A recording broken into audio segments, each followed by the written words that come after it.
Wow, as of the day I am uploading this video, the day is June 3rd. Deltarune tomorrow will be a reality. I'm gonna take a second to go over some of my own thoughts, theories, worries, and speculation on what is to come in chapters 3, 4, and beyond. However, before we start, one small thing. A lot of the time, I like to keep my videos very highly edited with like funny pictures or sound effects, but I'll be trying to go editing light on this one just to make sure I actually do get this video out on time. So basically, I'll be holding back a little bit, and I am truly very nervous about chapters 3 and 4. Like, I know it's going to be fantastic due to how much I adore Undertale, and chapters 1 and 2 of Deltarune absolutely blew me away, but it's just so nerve-wracking. Will I enjoy where the story goes? Will a reveal happen that destroys my favorite theories? Will it possibly leave on an even bigger cliffhanger than we did with chapter 2 after Chris did this?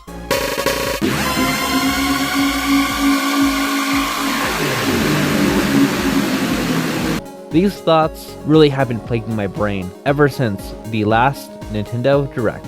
So I will be going on a long series of tangents, talking about my feelings, thoughts, fears, hopes, and dreams for chapters 3 and 4 and beyond. Something I mentioned during one of my Spamton Neo live streams was I am dreading the inevitable, real, 100% Gaster reveal and all future one-on-one interactions with him when we get near the end of the game, probably around chapter 5. He is the most built-up fictional character in recent gaming history, even before Deltarune. I don't think there is another character with his size of a cult following that has ever existed for someone who is only in the game for less than 20 seconds. So I am really just scared to see the backlash when we see how Gaster is in reality as a character. And all the mega fans don't see him act the same way he was in all the fan content, like Underverse and stuff.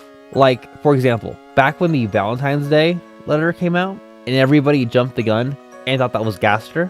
I'm not being a hater, but I swear, people jumped to the conclusions way too fast, and started raging all over YouTube for a couple of months, when the character, whose personality is mainly created by fans, didn't act the way the fans made them act. Now, you saw that thumbnail. Let me explain. A strong theme of Deltarune is achieving true freedom. Drevel seeing his cage as the one place he truly can be free, while everyone outside are the real prisoners. Spamton wanting to become his own person, and not just a puppet, ending his story by Chris cutting him down, in part by killing him, but also cutting his strings of fate that tether Spamton to the story. And finally, the biggest component of this theory, or I'll say, being the one who is actively trying to keep us railroaded and fulfill the prophecy as efficiently as possible. However, hard time crashing out whenever things don't go as foretold, as seen in the Weird Route. Sham saying lines such as, "Soon, you two will realize the futility of your actions. At that time, come back here. I'll make you some tea and we can toast to the end of the world." And specifically saying, "Fate is not on your side." in the code of the game, and hidden between Spamton's dialogue, we hear someone calling out to us. And on a website connected to the Spamton sweepstakes, we are given the task of finding her. Who exactly? Des Holiday. But now, the big question. Her name isn't December, like we all are thinking it to be. No, her real name is Destiny Holiday.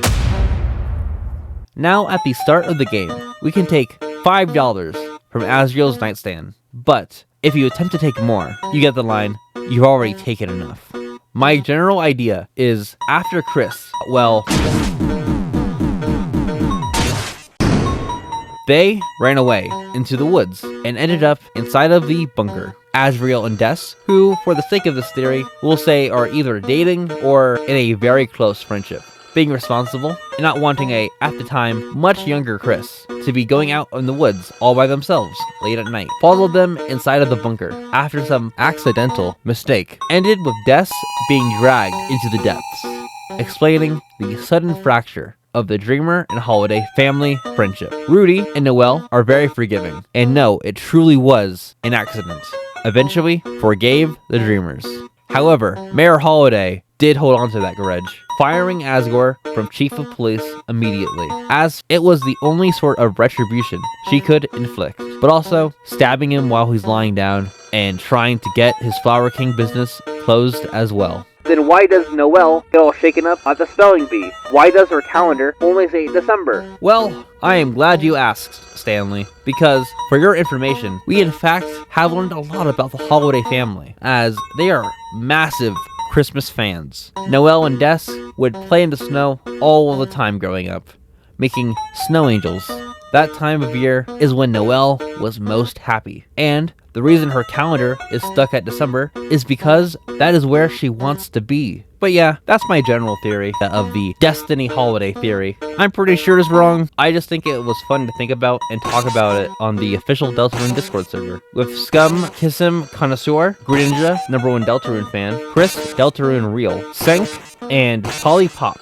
Thank you for entertaining my madness. It was fun to talk about it with you. Now, let's keep going. I have genuinely never thought Rouse has any real in-universe connection to Azriel, besides just the scrambled name. If Rouse talks similar to Azriel, saying like his trademark howdy, then I think it'd have more relevance. Oh, come on! You've got to be kidding me. Look at them. They basically look identical. Maybe? I honestly just thought they were goats. Nothing that relevant. Though, I am 100% in the wrong here. Though, speaking about Azriel, I'ma just be honest and say I hate every single Deltarune Azriel theory. For example, Azriel made Undertale like he has a drawing of his God of Hyperdeath form loaded on his bedroom computer in Chapter 2, implying that he made Undertale. My answer to that is no! Of course not! Why would Azriel make a video game about his entire race being oppressed, making himself into a sociopathic flower, and writing in a variant of Chris as a literal devil child? And I could keep going, but theory busted. My main issue really with all these Azriel theories is, why can't we just let him go to college? While I'm already saying stuff that I will regret later. Here is some more. I really don't want Undertale characters to have that big of a spotlight in Deltarune. I want Deltarune to be Deltarune. It's cool to have small doses of Undertale's main cast in the hometown segments. I would just prefer for them to stay out of Dark Worlds. However, Toriel is 100% joining us in the Dark World, so I know we'll probably get the others eventually as well. However, if we have to have another Undertale character have a bigger role in Deltarune, I would want it to be everybody's sad ghost, Napstabluke. I've actually been seeing a lot of theories floating around the Deltarune YouTube sphere that he will be the one to come to the Dream House instead of Undyne, which I would greatly prefer. She had her time to shine in Undertale. We should give our favorite ghost some spotlight as well. Maybe even give him a new body so he can be comfortable as himself. Next, Rudy, the poor reindeer, is definitely dead and will trigger Noelle to remember her saying everything can be cured with one little spell in a dark world and make a dark fountain of her own right in the hospital next to her father's deathbed, creating an angel's heaven, and will be the Chapter 7 Dark World. For Chapter 3, I can 100% see the trophies on Azriel's shelf to be like the sweet Captain Cakes equivalent of this chapter, near the beginning or the middle, and have a small mini storyline with them. Next, Pluie is a gag character, someone that will be in Hometown and make a possible save or load joke. He's only going to exist to have a way for players to save in the light world, and nothing meant to be taken seriously. Toby did not even want him in the game in the first place, so I think that alone says a lot. Next, Tenna will be full-on evil. Why? I honestly don't know. I just think it would be a good change of pace from Queen, who, while was super funny, wasn't really scary or a threat at all. We know that this will most likely be the only chapter we will see Tenna in, because it was confirmed that Tenna isn't recruitable, similar to Jevil and Spamton. One thing I would love for Chapter 3, considering it'll be in the Dreamer household, I want every enemy check dialogue to have a small tiny tidbit on like where the Dreamers got X item, like say when Toriel rented the How to Care for Humans guidebook. The check dialogue could be like, this book makes you feel uncomfortable or something. There are no true limits to how many mini bosses can be in X chapter. we had Susie, Birdly, Rook's Card, C-Round, Spampton, and Clover. No, the other one. There we go. The mini bosses I want are, first, Chris's apple scented shampoo needs to stay relevant. Have a mini boss take the form of Toby Fox's OC, Apple Girlington. Second, I want Azriel's God of Hyperdef drawing to be a mini boss. I don't really see it happening, I just think it'd be cool. Here, I even drew my own idea of it. Third, Chariel needs to be a mini boss. I don't care how, has to happen. Something else I really love is the main theory going around for Friend, that he is just Gaster's cat, and that Friend was the one who wrote the Valentine's Day letter. Another thing I am super excited for is more Jockington and Caddy scenes. I have been a Caddy and Jockington stan since day one. I love their bestie dynamic, and if they do in fact join our party, or at least fight against them, I want Caddy to use Jockington as a whip, because we know that Jockington became friends with Caddy after being used as her hula hoop. So I can definitely see Jockington being her weapon. I am also excited to see where Caddy's story goes. We know that she is very protective over both Jockington and Noelle. For example, teaching Noelle defensive magic. And after Susie stole Jockington's hats, Caddy hasn't ever gotten along with her. And furthermore, there appears to be a small love triangle going on between Susie, Noelle, and Caddy, with Noelle being in love with Susie, Susie growing feelings for Noelle, and us giving major hints that Caddy has feelings for Noelle, as during the Spampton sweepstakes, as we learn that Noelle messaged Caddy saying that she is going to play cat petters, and Caddy thought Noelle was flirting and came over to her house. It wouldn't leave until Noelle pet her. The main, I guess you can call it, headcanon of mine is Caddy and Chris have been said to hang out and study the occult together. My general idea of what happened was Chris and Caddy summoned the Red Soul and it possessed Chris. That is how that mess started. I'm like 99% sure that's not what happened, but it's fun to speculate on. Also, I've been hearing people say that Monster Team and Snowy will in fact not be relevant in the future. And to that I say, no, they will be relevant in the future. Maybe chapter 6, 5? I can see chapter 5. Maybe something cool I can imagine is Snowy, when he goes into a dark world, becoming like an awesome ice-themed raptor. We can get like a cool mount attack. While I do want the entirety of Chris's class to be relevant in the story somehow, I doubt Tem will actually play a role besides counting our eggs. Next, the vessel will 100% come back at some point. I don't know how, don't know when, I just know in fact it will return. We the player will possess it. Also, one prediction, no, not prediction, hope. No, not a hope, a dream.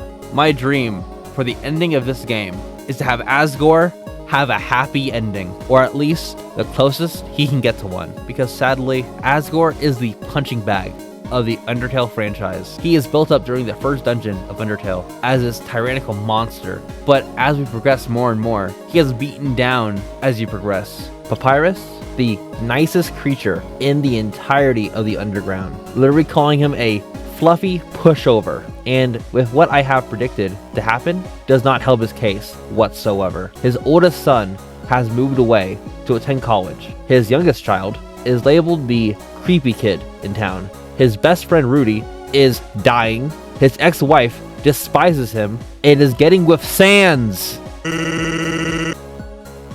He was fired from chief of police and his business is in jeopardy of being shut down. The one he most likely saw as a niece disappeared one day, leaving the remaining one to stir in her depression.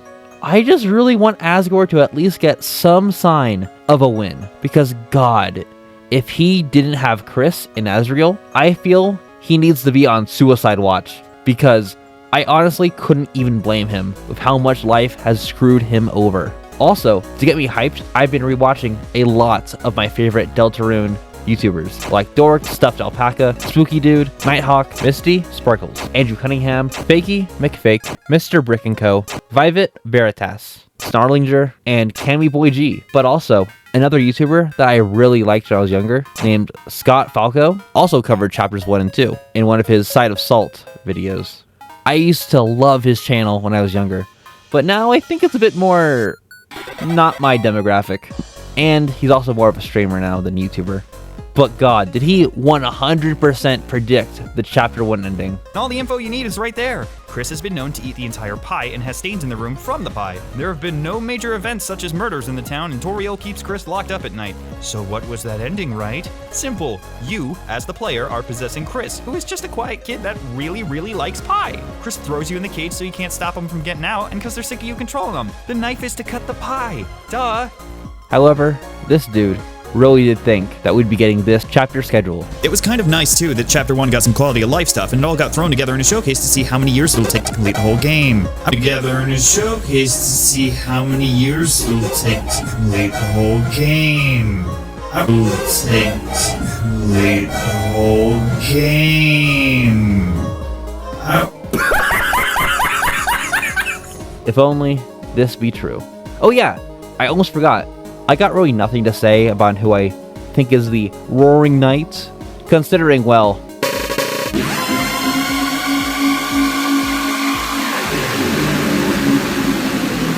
and because I don't think there's really anything of value I can add to the matter, besides it probably being a red herring. I think we shouldn't try and predict the entire game after seeing just barely half a quarter of the game itself. But that's just me. And as for Mike, I literally got no ideas. Alright, that seems like everything. Let's do a quick rapid fire as we look back on everything we discussed. I am scared about how Gaster will be received by the fandom when he is officially 100% on screen, but I know it'll be okay in game. Rouse has no connection to Azriel, besides the name being an anagram. I just think they're both goats. All Azriel theories are wrong. Gaster will be revealed in Chapter 5. I would prefer Undertale characters to stay in the Light World. If we do have to get other Undertale characters in Dark Worlds, I would prefer Napstablook out of all of them, and maybe get him a new body to call his own. Pluie is a joke character, only exists to fill a requirement by the player base to save in the Light World. Rudy will slowly get more and more sick, and eventually die at the end of Chapter 6, and trigger Noelle to crash out, creating the, how you say, Angel's Heaven. In Chapter 3, I can 100% see Azriel's trophies in his bedroom become Darkeners that will have a similar stage presence as in the story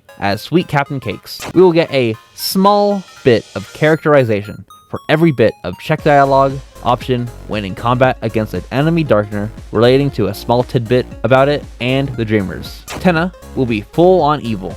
I want Cheriel, Azriel's God of Hyperdeath drawing, and Chris's apple-scented shampoo in the form of Apple Girlington to all become mini-bosses. Fates will play a role in the overall story, and Des's name is actually Destiny Holiday. Des and Azriel were in a relationship. Des' disappearance is the reason for the fracture of the relationship between the Holidays and the Dreamers.